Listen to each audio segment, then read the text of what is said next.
I want to know God better. I want to know him, not just know things about him. I want to relate to him. I want to experience him. But before I speak to him, I need him to speak to me, to speak to the very heart of my being. And that's why we've turned to Psalm 139. And as last week, we are aiming to soak ourselves, to marinate ourselves in what God has said, so that we soak in the flavours, so that we are tenderised. Quick recap from last week. Firstly, we saw that, Christian, God knows you. He's interested in you. He is thinking about you. He is devoting his energies with you in mind. You are no one special, you may think to yourself. Oh, yes, you are, says the God who made you. Christian, God knows you. And secondly, Christian, God surrounds you. Nothing can separate you from his loving care. Even if you try and pursue and to flee from him, Christian, you will find him pursuing you. He knows you. He surrounds you. And this week, God has your days ordained for you. God has choices for you. God has words you can use. So firstly, God has your days ordained for you. Verse 13, are these not some of the most intimate and beautiful words ever spoken by someone to their maker? Verse 13, listen to these. For you created my inmost being. You knit me together in my mother's womb. I praise you because I am fearfully and wonderfully made. Your works are wonderful. I know that full well. Now, my frame was not hidden from you when I was made in the secret place, when I was woven together in the depths of the earth. Your eyes saw my unformed body. All the days ordained for me were written in your book before one of them came to be. How precious to me are your thoughts, God. How vast is the sum of them. Were I to count them, they would outnumber the grains of sand. When I awake, I am still with you. Sean, tell me about your life. You may ask me, and I might start with my early years, that I was born, I don't think you know this, I was born in Hereford.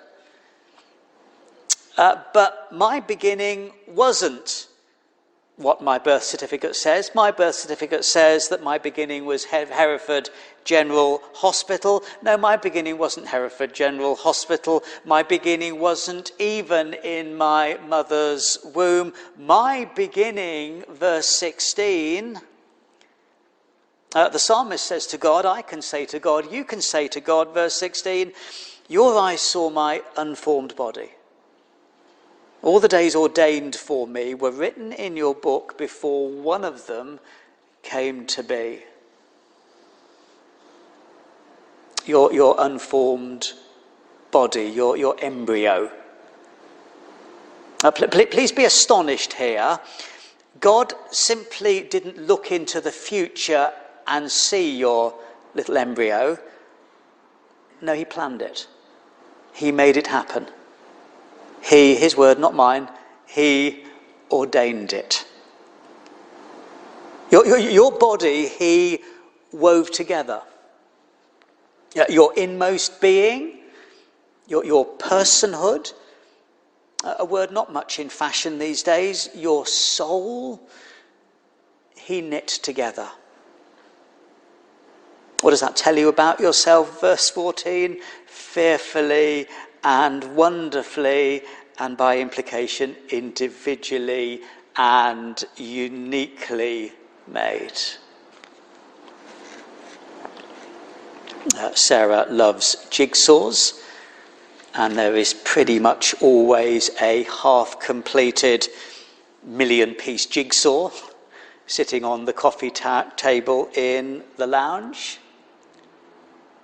No, that's not quite true, because sometimes there is a completed million-piece jigsaw sitting on the coffee table in the lounge, which has taken her days, even weeks, sometimes months to painstakingly complete, and which Sarah cannot bear to break up and put back in the box.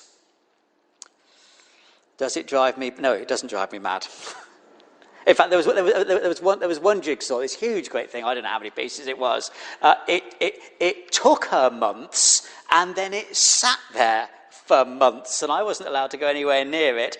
But eventually, we found this huge frame, this massive frame, and so we transferred the jigsaw into the frame, and it is now, if you come to my house, it is now halfway up our stairs. Now, if Sarah is so attached to a mere jigsaw, how much more is God attached to you? The work of his hands that he has been planning since before time began. Do you matter? Oh my goodness, do you matter? But it gets more wonderful, it gets more personal than that. Verse 16, your eyes saw my unformed body. Well, yes, that was when I was in the womb, but of course I am no longer in the womb. Verse 16, your eyes saw my unformed body. All the days ordained for me were written in your book before one of them came to be. All my days. All my days, every single one of them was planned, was fashioned, was ordained by God. Every single day, every single aspect of every single day, a jigsaw piece carefully placed in the big picture that will be my life. My jigsaw piece that fits in with your jigsaw piece, that will form it won't even be a billion-piece picture, will it? It will be an eternal, cosmic picture. All planned, all ordained, the Bible tells us. Are you still doubting whether you're important, whether you matter? And here's the point. Every jigsaw piece, every day of your life has a purpose. Even the rubbishy bits you wouldn't have chosen. Even the vile, despicable bit you are so ashamed of. Even the tragic bits that you can't bear to remember. In a way, we can't begin to fathom. God is working all of these seemingly very imperfect little pieces into his perfect, eternal picture. Can we see how marvellous this is? Because if this is true, then we can never say that a past event has wrecked my life or wrecked my future. We can never say that my past sin or somebody else's sin against me has wrecked my life, will wreck my future. We will never be able to say that my seemingly wasted past has wrecked my future.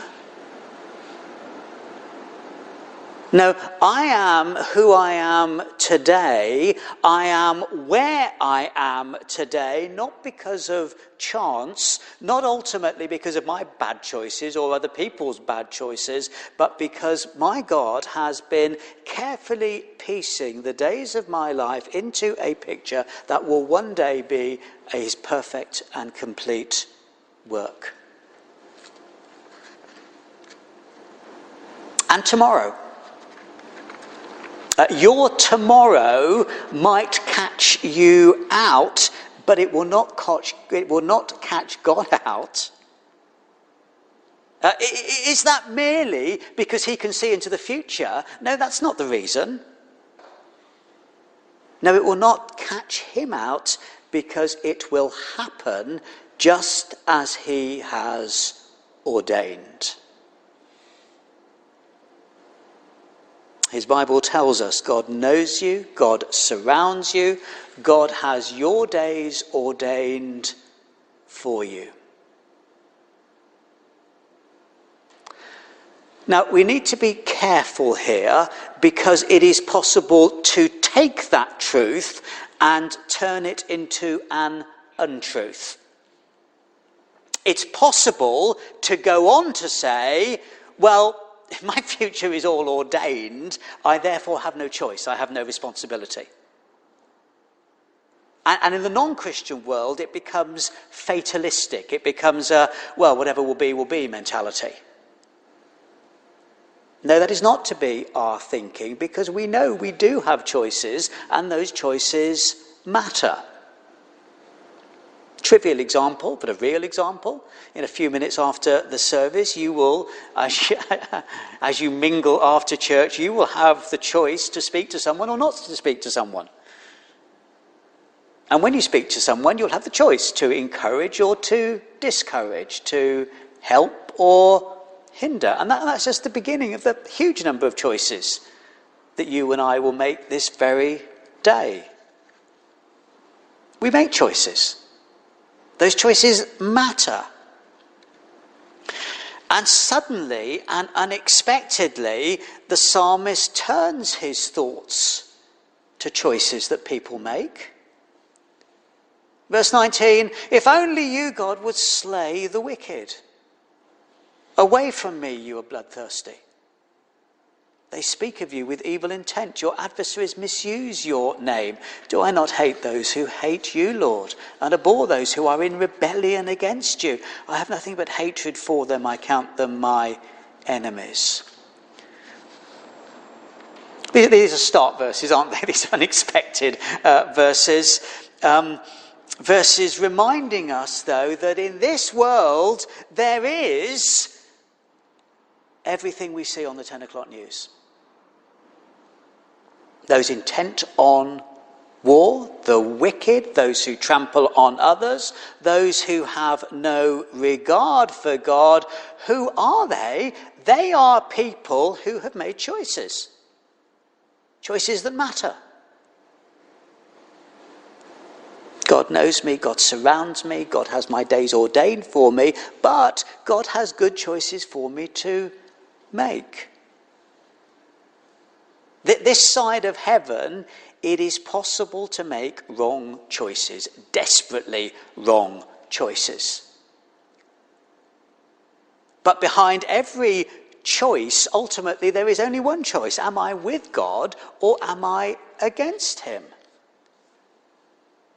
And those who don't want anything to do with God, those who want a different life, a different lifestyle, those who delight in things that God does not delight in, have made a choice to rebel against the one who made them. The psalmist asks himself, where do I stand in this matter of good and bad choices? Where do I stand in respect of others who have made good and bad choices? We don't like this language of hate, do we? Indeed, we are wise to be cautious about this language of hate. But it is right to sometimes hate.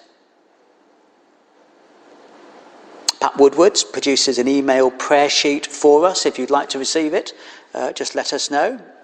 But this word she used, a very stark word. I don't think I've ever heard her use it before. It took me aback just slightly. Talking of the war in Ukraine, she described it as grotesque. Yeah. What is going on there is grotesque, repulsive, hateful. And those who are behind it, part of it, pursuing it, are hateful, repulsive, grotesque. But we don't need to go 2,000 plus miles away. Some of the violence, some of the abuse, some of the cruelty that happens in the lives of people we know is hateful. And lest I let myself off the hook, some of the spitting in God's face that I do. What point is the psalmist making here? It is that for the moment, until the jigsaw is complete, there are those who don't want God, there are those who hate God, and how am I to respond? No, I am not to stand with them, collude with them, join in with them. And that's sometimes hard, isn't it? Sometimes hard not to join in with a person or a group who are not honouring God in their speech, their attitude, their actions. Sometimes hard not to get sucked in. Sometimes hard to take a stand, especially when the whole culture is going in a different direction. But that is why we need this psalm, why we need to know God through this psalm.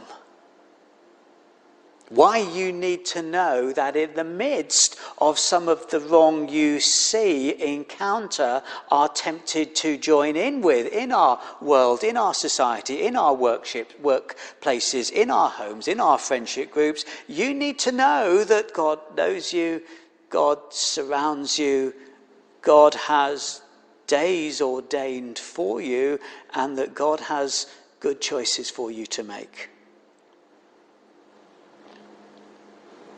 Verse 16, Christian, all the days ordained for you were written in his book, were planned in advance. Can I tell you why that is such good news? Because it means that your life is not down to you. If your life were down to you and it was going well, you'd think, I don't need God. And thinking you don't need God is the beginning of bad choices. But if your life were down to you and it was going badly, you'd think, well, I've wrecked my life. I'm hopeless. It's hopeless. I can't make good choices.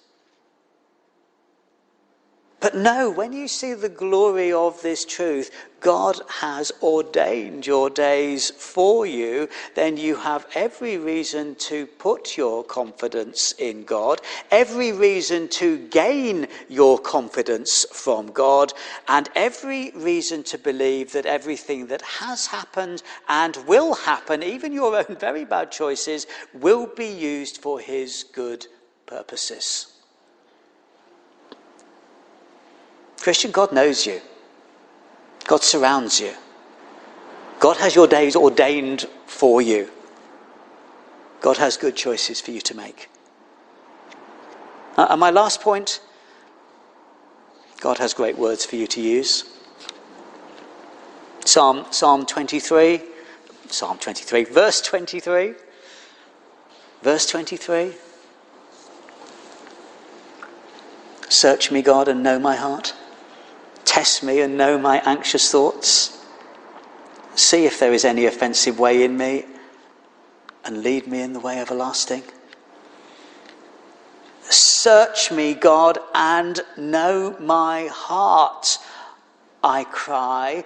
But doesn't he already know my heart? Well, yes, he does, but I don't. I'm constantly surprised by some of the unsavoury things that come spewing out of my heart when I'm squeezed. Test me and know my anxious thoughts. My anxious thoughts. I know God knows me. I know God surrounds me. I know God has ordained my days for me, but I'm nevertheless anxious. So it seems I don't know. I don't deeply know. I'm not convinced that God loves me and surrounds me. I need him to convince me. I need him to reconvince me. See if there is any offensive way in me. I so don't want to offend you, my God, cause hurt or harm to others, my God. No, I want you to lead me in the way everlasting. Child of God, you who love Jesus, you who have been won over by Jesus, you who want to know Jesus, would these words be helpful for you to use? Search me, God, and know my heart. Test me and know my anxious thoughts. See if there is any offensive way in me, and lead me in the way everlasting.